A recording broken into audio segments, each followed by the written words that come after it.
السلام علیکم ورحمۃ اللہ تعالی وبرکاتہ۔ حضرت امام شافعی رحمۃ اللہ تعالی علیہ جب حج کرنے کے لیے آپ مکۃ المکرمہ تشریف لے کر کے گئے تو وہاں ایک شخص سے آپ کی ملاقات ہوئی، بات چیت ہوتی ہے۔ بات چیت میں خلاصہ یہ ہوا کہ وہ پہلے مسلمان نہ تھا، پہلے وہ عیسائی تھا، بعد میں مسلمان ہوا۔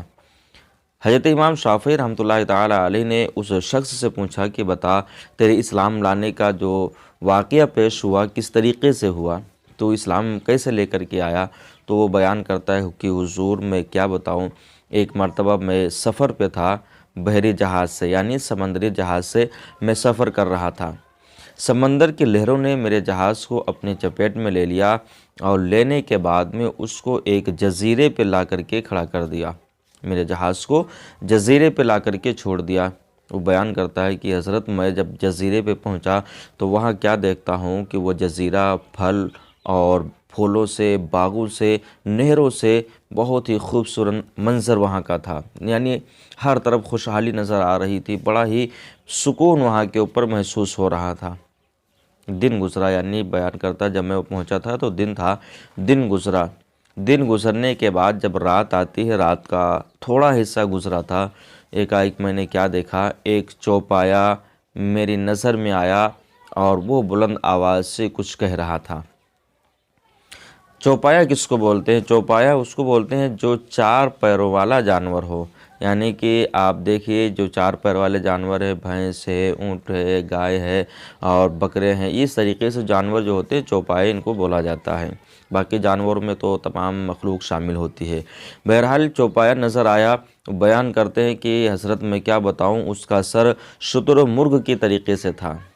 جیسا سر شتر مرغ کا ہوتا ہے اس طریقے سے اس کا سر تھا، اور اس کا چہرہ انسان کے چہرے کی طریقے سے تھا، اور جو اس کے پیر ہیں وہ اونٹ کے پیروں کے طریقے سے تھے، اس کی جو پونچھ تھی وہ مچھلی کی پونچھ کی طریقے سے تھی۔ بیان کرتا جب وہ میرے پاس میں آ رہا تھا تو بلند آواز سے کہہ رہا تھا، اللہ کے سوا کوئی عبادت کے لائق نہیں، ایک خدا صرف عبادت کے لائق ہے، اس کے علاوہ اور کوئی عبادت کے لائق نہیں، اور محمد عربی صلی اللہ تعالیٰ علیہ وسلم اللہ کے رسول اور اللہ کے بندے ہیں۔ اور حضرت صدیق اکبر یعنی صدیق اکبر کی شان کو بیان کرتا ہے، صدیق یارغار رسول ہے، رسول اللہ صلی اللہ تعالیٰ علیہ وسلم کے ساتھ غار میں تشریف فرما ہوئے، اور عمر فاروق اعظم رضی اللہ تعالیٰ عنہ یہ اسلام کے وہ سپاہی ہے کہ آپ سے فتوحات ہوئی، یعنی آپ کو فتوحات کا مالک کہا گیا، اور عثمان شہید ہیں، حضرت علی کفاروں پہ دین کی تلوار ہے، اسلام کی تلوار ہے، خدا کی تلوار ہے۔ بیان کرتے جب میں ان باتوں کو سنتا ہوں تو مجھے ہیبت طاری ہوئی، اتنا خطرناک جانور پہلے میں نے نہیں دیکھا تھا۔ جب میں اس کو دیکھتا ہوں میرے اوپر ایک ہیبت طاری ہوئی اور میں گھبرا گیا، پریشان ہوا، وہاں سے میں بھاگنا چاہتا تھا۔ جیسے میں پلٹا بھاگنے کے لیے تو پیچھے سے آواز آئی، اگر ایک قدم بھی بڑھائے گا تو اپنی جان دے دے گا، اگر جان پیاری ہو تو وہیں رک جا جس جگہ کے اوپر تو کھڑا ہے۔ بیان کرتے میں کھڑا ہو گیا، پھر میرے پاس میں وہ جانور تشریف لے کر کے آیا اور بڑے ہی نرمی کے ساتھ میں پوچھا، تو کون ہے، تیرا دین کیا ہے؟ بیان کرتے میں نے اپنا سارا قصہ بیان کیا، میرا یہ نام ہے اور میرا دین عیسائی والا دین، یعنی میں عیسائی کو، عیسیٰ علیہ نبینا علیہ الصلوۃ والسلام کو فالو کرتا ہوں اور عیسائیت پر میں قائم ہوں۔ تو اس نے بڑی ہی نرمی کے ساتھ میں کہا کہ تو رسول اللہ صلی اللہ تعالیٰ علیہ وسلم پر ایمان لے آ، تمام آفات، تمام پریشانیوں سے تو بچ جائے گا۔ میں نے کہا، تو کون ہے اور تجھ سے ان باتوں کو کس نے بتایا ہے؟ تو اس نے کہا، میں ایک جن ہوں،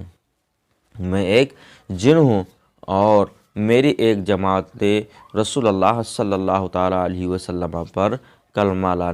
لائی ہے، میری ایک جماعت نے کلمہ پڑھا ہے، میری ایک جماعت نے رسول کائنات صلی اللہ تعالیٰ علیہ وسلم پر ایمان رکھا ہے،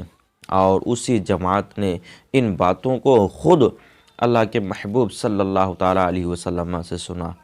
اور اسی جماعت نے مجھے بتایا ہے، اور میں تجھے بتا رہا ہوں۔ بیان کرتے ہیں کہ میں وہیں پہ کلمہ پڑھتا ہوں، ایمان لے کر کے آیا، اسلام میں داخل ہوا اور آج تلک کر کے مضبوطی سے اسلام پر قائم ہوں۔ جب میں وہاں سے چلنے لگا تو اس نے کہا یاد رکھنا یہ اللہ کے چار یار ہیں، اللہ کے چار محبوب، اللہ کے محبوب صلی اللہ تعالیٰ علیہ وسلم کے چار یار ہیں، اللہ کے محبوب صلی اللہ تعالیٰ علیہ وسلم کے محبوب کے خلیفہ ہیں، برحق ہیں، ان کی محبت کو اپنے دلوں کے اندر بسا کے رکھنا۔ اور دوستو اس حکایت سے پتہ بھی یہ چلتا ہے کہ حضرت صدیق اکبر، عمر فاروق اعظم، حضرت عثمان غنی اور حضرت علی رضی اللہ تعالیٰ عنہ کی محبت اپنے سینوں کے اندر انسان ہی نہیں بلکہ جنات بھی رکھتے ہیں۔